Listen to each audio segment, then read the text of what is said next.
I had lost my eldest sister, lost my two brothers, I lost my mother, I had lost my father as well. But let me tell you something. Of all this grief, even though they are familiar, my mother's demise was the most hurting type that I've ever felt.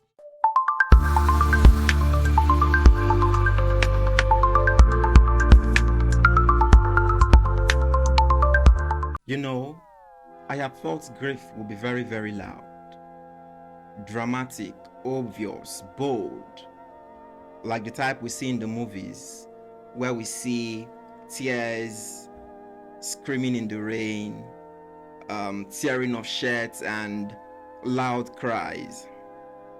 But quite frankly, when grief came for me, it didn't shout. It wasn't loud, it wasn't bold. It just crept in quietly, and then it whispered to me with tones that I haven't even heard before. It whispered softly to me, and it stayed longer on my skin. It stayed longer on my skin more than I can ever imagine. It stayed longer with me more than anyone else knew. Hey, I am Donald Banks and I'm your host for this podcast. Welcome to this show. If you're joining for the first time, or if this is your first time of listening to me, I want to say a very big thank you. I mean, you could be somewhere else listening to 1001 things, but you choose to stay here with me. I want to tell you that I truly appreciate it and it means a lot to me. So let's begin. So I figured, if we're going to begin, let's start from the core. Let's start from somewhere people are actually afraid of. Let's start from somewhere people avoid, somewhere people are shy of, something people really do not want to visit or revisit. Let's start with grief. Not the curated, poetic kind, but the kind that shows up in real life. The kind that lives in your body longer than you can ever imagine. That changes your relationship with time. The type that changes your relationship with people, yourself. This episode isn't about fixing it. This episode is not about telling it finally. This episode is about naming it. This episode is about calling it what it is. This episode is about calling it grief. It's a conversation on grief. So I would want you to hang in there while we have this honest conversation. This episode is about sitting with it. It's about making space for it without rushing it away. Just take a deep breath and let's dive into this conversation. So today's episode is not a self-help talk. Like I said, it's a conversation, a honest conversation on grief. One that might feel like a mirror. Because grief actually shows up in all of our story. Grief actually shows up even in the barest days we least expected it. Also, grief shows up even when we choose not to call it by the name. Grief just shows up all the time. All the time. So let me begin with telling us what grief is. Because grief is usually associated with death. And yes, quite frankly, losing someone or something you love dearly is one of the most hurting parts of grief, or one of the most crucial form of grief that we face. Grief is actually more than that. Grief is large. Grief is so large that you cannot even contain it in a particular box. Most people define grief as sadness after a loss. But to me, grief is the body's way of remembering love in the absence of what it once had. Grief it's not just sadness, it's the evidence that you loved something deeply and you cannot return back to it. Grief is how your heart tries to make sense of what your life no longer includes. Grief is not just about any loss. It's about meaning. It's about identity. It's about memory. Grief can show up when your relationship ends. Grief can show up when that job you have prayed for or you've toiled for is no longer there. Grief can show up when you've actually lost a version of yourself. Grief can show up when You've lost sense of safety. Grief can show up when you are homeless. Grief can show up when you're married and then you're not getting the value for your marriage. Grief can show up when your child you expected so much from is not giving as much as he or she could or should. Grief is that moment when your relationship or your marriage breaks down due to a flimsy reason, due to a flimsy excuse or something. Grief is the emotional, mental, and sometimes even physical response to loss. Any kind of loss. Grief is not linear. Grief doesn't follow a particular rule. It doesn't follow a prompt. Grief doesn't have a timeline. Grief just shows up. It just shows up, knocks on your door, and then it gets into your house. And then it stays longer, and sometimes even more than it should. Grief is that version of yourself that you have to let go of. Grief is also that future that will never happen. Grief is that relationship that almost worked and never turned out right. Grief is that moment you wanted something dearly and it never came. Grief is that moment you went for that job interview and you come out of that hall and then you receive a sad news. Grief is that moment where they tell you, unfortunately, we cannot offer you this job even though you're very fit for it. Grief is that friendship you gave your all and you did not get anything in return. So let me quickly tell you something about grief, my personal story. I had mentioned earlier in my introduction to this podcast, if you had listened to it, I had told you I have a very, very familiar experience with grief. I have a very close-knitted relationship with grief because grief has visited me too often than I can even count. I had lost my eldest sister, lost my two brothers, I lost my mother, I had lost my father as well. My father died just a few years ago. But let me tell you something. Of all this grief, even though they are familiar, my mother's demise was the most hurting type that I've ever felt because I was very close to my mom. And the reason it was very painful is because I cannot turn back the hands of time. The reason my mother's death was so painful, my mother's grief was so painful is because I couldn't undo what I have done. So once my mother had asked me to do something for her, very, very minute. I'm not going to mention that now, but my mother has asked me to do something for her, and then I bluntly told my mother no. I was young, I was pretty young. Unknown to me, my mother had asked my siblings of the same favor, and somehow they refused. But my mother believed so much in me because we're very, very close. My mother believed so much in me, and she had thought if she had told me, I would definitely oblige her. But she got the shocker of her life. I bluntly refused. And guess what? I lost my mother that night.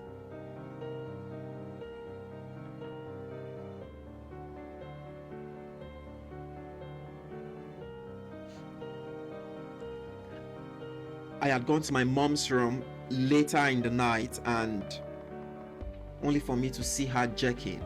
We tried to rush her to the hospital, but it was just too late. So ever since then, I have been living with this guilt. I've been living with this had I known kind of syndrome. I had always wished I had obliged her, and ever since then I have lived with that guilt. And oftentimes I'll go to her graveside and I will cry, I will pray, I will beg her for forgiveness. And sometimes I just see her in my dreams, see her in my living room, just see her shadow just walk past, and I wish sincerely that I could really turn back the hands of time. It was the most hurting kind of grief I had ever experienced.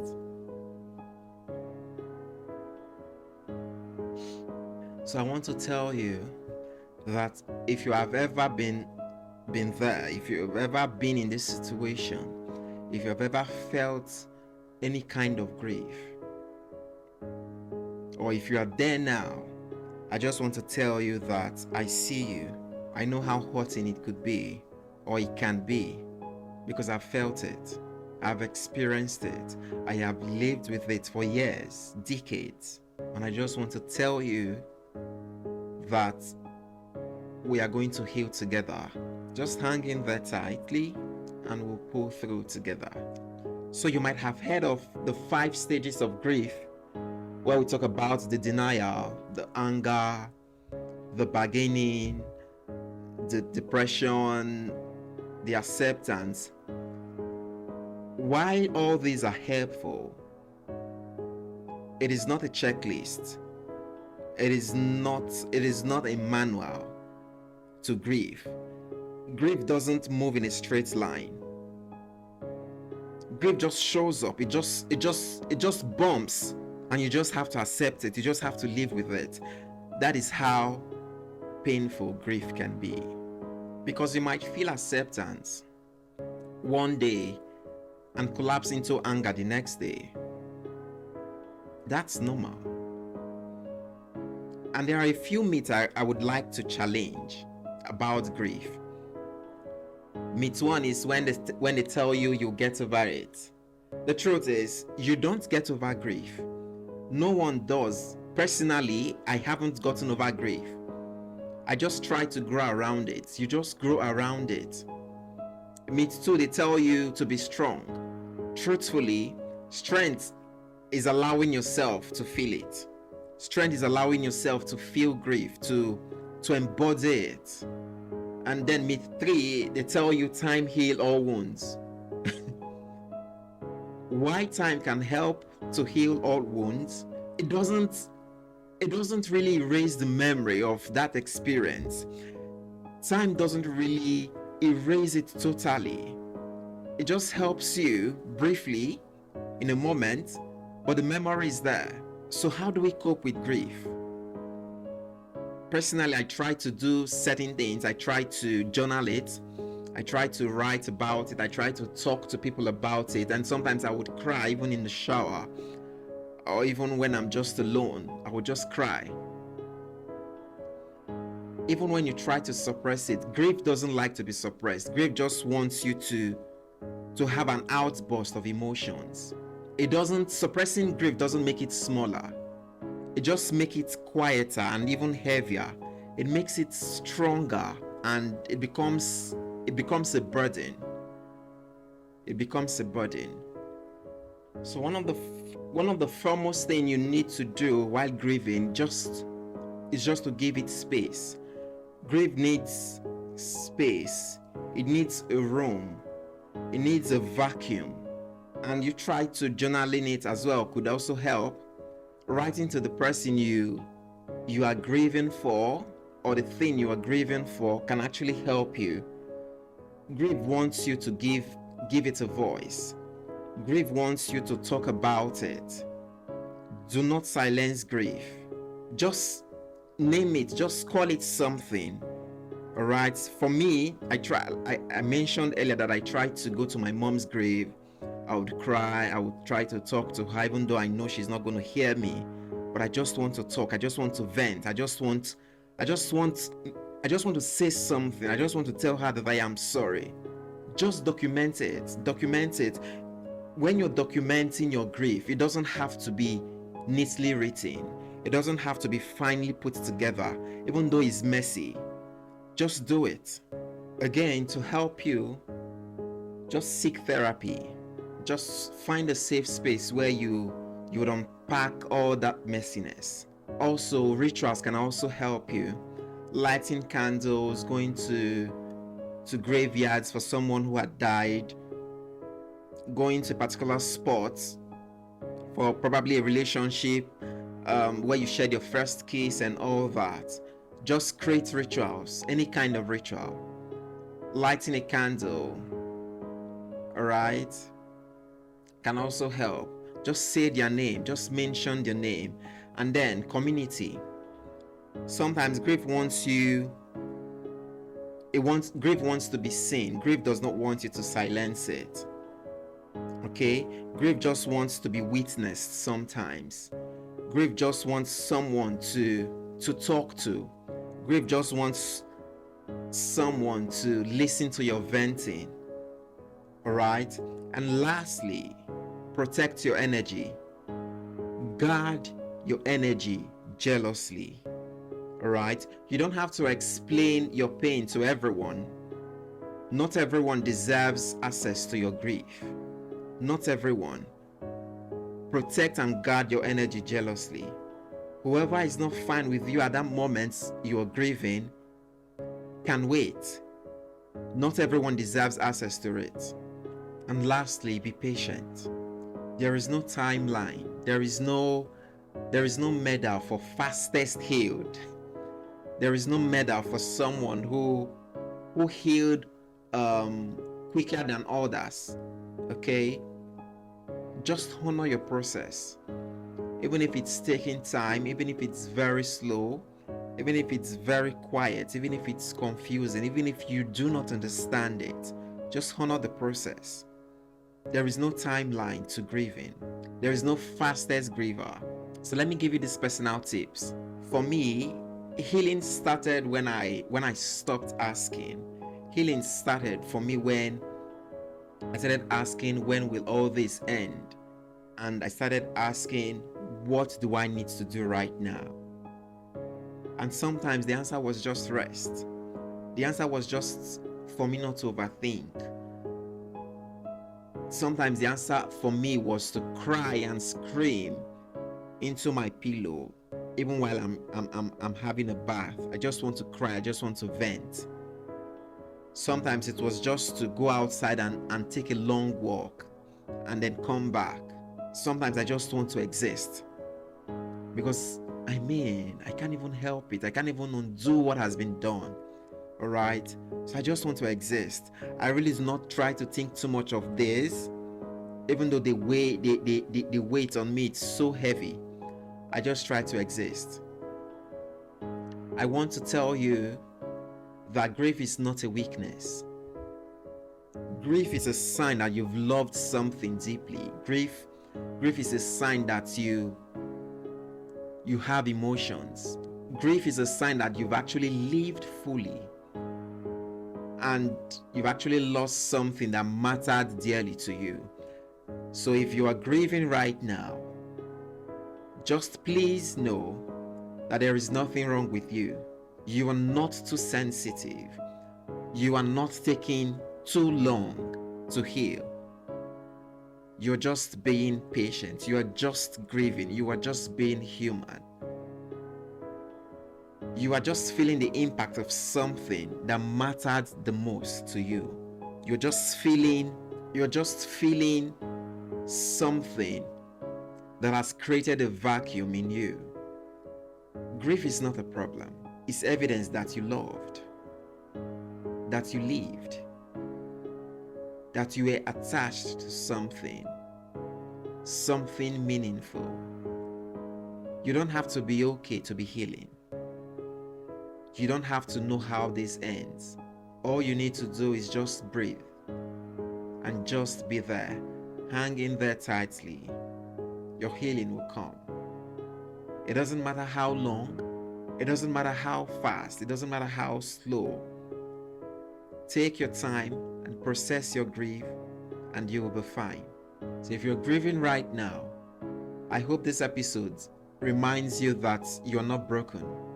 I hope this episode reminds you that you are human and healing doesn't mean forgetting. It just means you are remembering something in a different kind of way. It just means you are remembering something in a new dimension. It just means you are remembering something in a new way. Just know that you're not broken. Just keep pushing. So I want to say thank you for taking the time to sit with me today to have this honest conversation. If this episode spoke to you, feel free to reach out to me in my inbox or my email. Also, feel free to share this episode to anyone around you who might be experiencing similar situation as you. Someone might just be healing from this. So I hope you also join me next time where we have thrilling and exciting conversations. Until then, just be gentle with yourself and stay blessed. Thank you very much. I remain your host, Donald Banks.